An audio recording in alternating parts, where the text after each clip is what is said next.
Hello all, క్రిస్పీగా sweet షాప్లో చేసే బూందీ పట్టి ఎట్లా చేసుకోవాలో నేను ఈరోజు మీకు చూపిస్తాను. అండ్ ప్రాసెస్ వచ్చేసి చాలా అంటే చాలా సింపుల్. అండ్ 1 కప్ శనగపిండి తీసుకోవాలి, ఒక 2 స్పూన్స్ బియ్యం పిండి వేసుకోవాలి.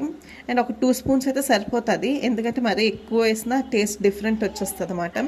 కొంచెం సాల్ట్, ఇంకా కొంచెం కుకింగ్ సోడా యాడ్ చేసుకొని వాటిని మంచిగా మనం జల్లిడి పట్టుకోవాలన్నమాట. అండ్ కొంచెం కొంచెం వాటర్ యాడ్ చేస్తూ మనం మరీ థిక్గా కాకుండా మరీ పలచగా కాకుండా ఇట్లా ఈ కన్సిస్టెన్సీ వస్తే సరిపోతుంది ఆ బ్యాటర్ మనకి.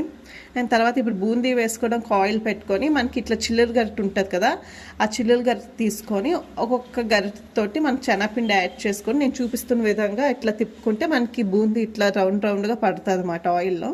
అండ్ ఈ కలర్ గోల్డ్ కలర్ వచ్చేంత వరకు మనం వాటిని ఫ్రై చేసుకోవాలి. అండ్ తర్వాత ఇప్పుడు పాకం కోసం 1 కప్ శనగపిండికి 1 కప్ బెల్లం తీసుకోవాలి మనం. అండ్ 1 కప్ బెల్లంకి కొంచెం ఒక 2-3 స్పూన్స్ వాటర్ యాడ్ చేసుకొని, అండ్ బెల్లం మొత్తం కరిగిపోయాక మనం అందులో యాలకుల పొడి యాడ్ చేసుకోవాలన్నమాట. అండ్ ఇట్లా పాకం వాటర్లో వేస్తే ఉండి చుట్టేంత వరకు మనం పాకాన్ని మరిగించుకోవాలి. అండ్ తర్వాత అందులో బూందీ యాడ్ చేసుకోవాలి. అండ్ యాడ్ చేసుకుని ఒక 2 మినిట్స్ పాటు కలిపేసి మనం ఒక ప్లేట్లో ఆయిల్ కానీ గీ కానీ రాసుకొని దానిలో మనం ఇది యాడ్ చేసుకోవాలి. ఒక 2 మినిట్స్ అయితే సరిపోతుంది, మరీ ఎక్కువ కలుపుకండి, గట్టిగా అయిపోతుంది. అండ్ ఇట్లా ప్లేట్లో మనం సర్దుకొని పీసెస్ కట్ చేసుకొని బాక్స్లో పెట్టుకోవడమే అంతే. వీడియో నచ్చితే please do like, share and subscribe to my channel.